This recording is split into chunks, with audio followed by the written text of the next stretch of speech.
ये इतिहास का सबसे क्रूर वैज्ञानिक प्रयोग है। आत्मा के अस्तित्व को सिद्ध करने के लिए वे जीवित व्यक्ति को प्रयोगशाला में बंद कर देते हैं और सबसे उन्नत सेंसर और परमाणु स्तरीय कणों का उपयोग करना चाहते हैं। जीवन के बाहर के अस्तित्व की जांच करना मूल रूप से देवताओं के रहस्यों को प्रकट करने के लिए माना जाता था, लेकिन उन्होंने पैंडोरा का पिटारा खोल दिया और 3 दुनियाओं से बाहर राक्षसों को मानवता में वापस आकर्षित कर लिया। उत्तर अमेरिका के एक अस्पताल में डॉक्टर स्वामी ने पाया कि एक मरीज रहस्यमयी तरीके से गायब हो गया था। जब उसने नर्स से पूछा तो उसे मरीज के अस्पताल छोड़ने की कोई जानकारी नहीं मिली। डॉक्टर स्वामी जब छुट्टी लेने की तैयारी कर रही थी तो उसने देखा कि कोई मरीज को बाहर ले जा रहा था। तुरंत उसने गाड़ी चलाई और पीछा किया और अंततः सैन्य अनुसंधान परिणामों को खोजा। अंदर विभिन्न उपकरण और एक सील बंद टैंक क्यों है? मैंने अपनी आंखों से देखा। स्वामी ने तुरंत किसी को बुलाया और उसे बाहर निकालने के लिए कहा। एक आदमी ने छोटे मियाँ को अस्पताल की ड्रेस में देखा तो भाग कर आया और कहा कि ये एक सैन्य आधार है, बाहरी लोगों का अंदर आना मना है। उसे मुझे दिखाओ, नहीं तो मैं कॉलेज की पुलिस को तभी प्रभारी व्यक्ति किमजे आया और उसे गोपनीयता लीक से बचाने के लिए छोटे मियाँ को ले गया। किमजे ने उसे बताया कि वे एक परियोजना पर काम कर रहे हैं जो मानव जाति और अलौकिक घटनाओं की जांच कर सकती है। उनका मानना है कि मानव आत्मा वास्तव में मौजूद है। ऊर्जा संरक्षण के नियम के अनुसार मानव मृत्यु के बाद शरीर की ऊर्जा एक अन्य रूप में परिवर्तित हो जाती है। क्वांटम यांत्रिकी के जटिल अभ्यास और कई वर्षों के आंकड़े निगरानी के आधार पर उन्होंने पाया कि मानव मृत्यु के बाद मस्तिष्क का तंत्रिका तंत्र अल्पकालिक परिवर्तन करता है। मस्तिष्क की इलेक्ट्रोमैग्नेटिक एनर्जी अल्पकालिक रुकाव का अनुभव करती है, जैसे कि लाइट बल्ब बिजली कटने के बाद एक संक्षिप्त चमक का अनुभव करता है। इसके बाद मृतक के आसपास एक स्पष्ट चुंबकीय बल उत्पन्न होता है। उनका अनुमान है कि यह मूल रूप में मृतक की आत्मा के कारण होता है। बंद स्टोर एक परमाणु स्तर का चुंबकीय बल उत्पन्न कर सकता है। इस स्टोर को पार करने की कोई भी कोशिश एक मापने योग्य तरंग उत्पन्न करती है और अगर यह सिद्ध हो जाता है तो यह साबित होगा कि यह मृतक की आत्मा के कारण है।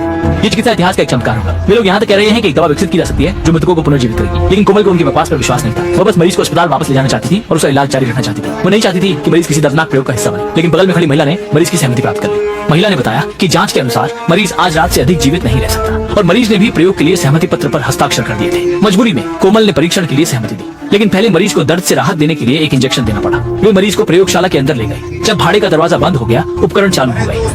चलो शुरू करें। उन्होंने सभी उपकरण चालू किए और रिकॉर्डिंग डिस्क सेट की। अब केवल इंतजार करना है कि वृद्ध व्यक्ति स्वाभाविक रूप से मर जाए। उसके बाद वे आत्मा के अस्तित्व की जांच करेंगे। 4 आंखों वाले डॉक्टर ने उत्साहित होकर कहा कि आज रात मानवता और परालौकिक के बीच संपर्क का साक्षी बनेगा। कोमल कहीं नहीं गई, वो बराबर खड़ी रही।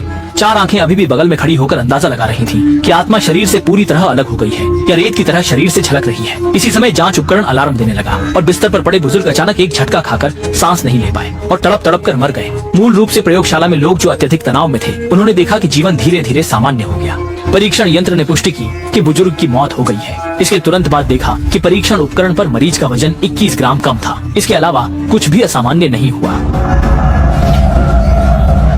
वरना लेकिन अजीब बात यह थी कि छोटी मी को छोड़कर बाकी लोग बुजुर्ग की आत्मा को नहीं देख पाए। क्या तुम ठीक हो? ठीक हो? Oh my God.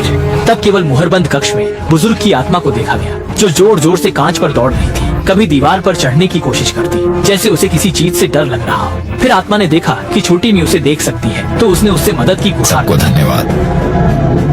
अचानक आत्मा ने जैसे कुछ डरावना देख लिया। डर के मारे पांव कांपने लगे और उसी समय वैज्ञानिकों ने भी कुछ अजीब देखा, जैसे कि कुछ अंदर आना चाहता है। कोने में छिपी आत्मा को देखकर मियू ने अचानक दौड़कर बिजली का कनेक्शन काट दिया और उसी समय एक शक्ति ने अवरोध पार कर प्रयोगशाला में प्रवेश कर लिया। चारों ओर अंधेरा था। तभी एक सफेद रोशनी जहाज के अंदर आई। उसके बाद उस बूढ़े व्यक्ति की आत्मा मानो किसी ने बुला लिया और वह गायब हो गई। तभी बिजली का उपकरण फिर से चालू हो गया, लेकिन उस समय जहाज के अंदर एक रहस्यमयी शक्ति अंदर घुसना चाहती थी। डॉक्टर ने एक ठंडी लहर महसूस की और उनके साथ का एक सहकर्मी जैसे जम गया। जब दोनों डेटा की निगरानी कर रहे थे, झिंगजी प्रयोगशाला के दरवाजे की ओर बढ़ी।